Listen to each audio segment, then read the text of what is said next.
പ്രവർത്തക സമിതി യോഗത്തിനായി മുതിർന്ന നേതാക്കളെല്ലാം ഡൽഹിയിലെത്തിയതിനാൽ കെപിസിസി പ്രസിഡന്റ് പ്രഖ്യാപനം ഉടൻ ഉണ്ടാകുമെന്ന റിപ്പോർട്ടുകൾ പുറത്തുവന്നിരുന്നു. എന്നാൽ പുതിയ പ്രസിഡന്റിനെ തെരഞ്ഞെടുക്കുന്നത് സംബന്ധിച്ച ഔദ്യോഗിക ചർച്ചകളോ തീരുമാനമോ ഇതുവരെ ഉണ്ടായിട്ടില്ല എന്നാണ് ഹൈക്കമാൻഡ് വൃത്തങ്ങൾ നൽകുന്ന സൂചന. ഉചിതമായ സമയത്ത് പ്രഖ്യാപനം ഉണ്ടാകുമെന്ന നിലപാടാണ് ഹൈക്കമാൻഡിനുള്ളത്.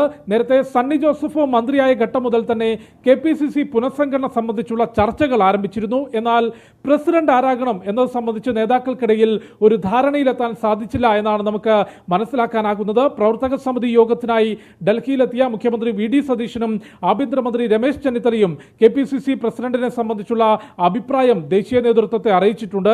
സർക്കാരുമായി യോജിച്ചു പോകുന്നയാൾ കെപിസിസിയുടെ തലപ്പത്തേക്ക് എത്തണം എന്ന അഭിപ്രായമാണ് മുഖ്യമന്ത്രി വി.ഡി. സതീശൻ മുൻപോട്ട് വെച്ചത്. നേരത്തെ ഡൽഹിയിലെത്തിയ സണ്ണി ജോസഫ് രാഹുൽ ഗാന്ധി, മല്ലികാർജ്ജുന ഖാർഗെ ഉൾപ്പെടെയുള്ള നേതാക്കളുമായി കൂടിക്കാഴ്ച നടത്തി ഇത് സംബന്ധിച്ചുള്ള ചർച്ച നടത്തിയിരുന്നു. ഒപ്പം ഈ വിഷയത്തിൽ എഐസിസി സംഘടനാ ജനറൽ സെക്രട്ടറി കെ.സി. വേണുഗോപാലിന്റെ തീരുമാനം, അഭിപ്രായം ഏറെ നിർണായകമാകും. നേരത്തെ മുഖ്യമന്ത്രി സ്ഥാനത്തിന് വേണ്ടി കെ.സി.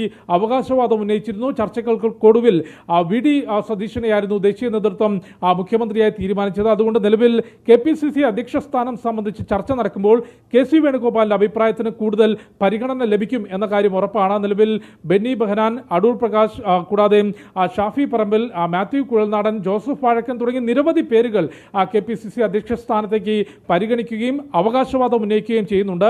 നിലവിൽ നടക്കുന്ന ചർച്ചകളിൽ ഒരു ധാരണയിലെത്താൻ സാധിച്ചിട്ടില്ലെങ്കിൽ നേരത്തെ മുഖ്യമന്ത്രിയെ തെരഞ്ഞെടുത്തതിന് സമാനമായി മുതിർന്ന നേതാക്കളെ ഡൽഹിയിലേക്ക് വിളിപ്പിച്ചുകൊണ്ടുള്ള ഒരു ചർച്ച നടക്കാനും സാധ്യതയുണ്ട്.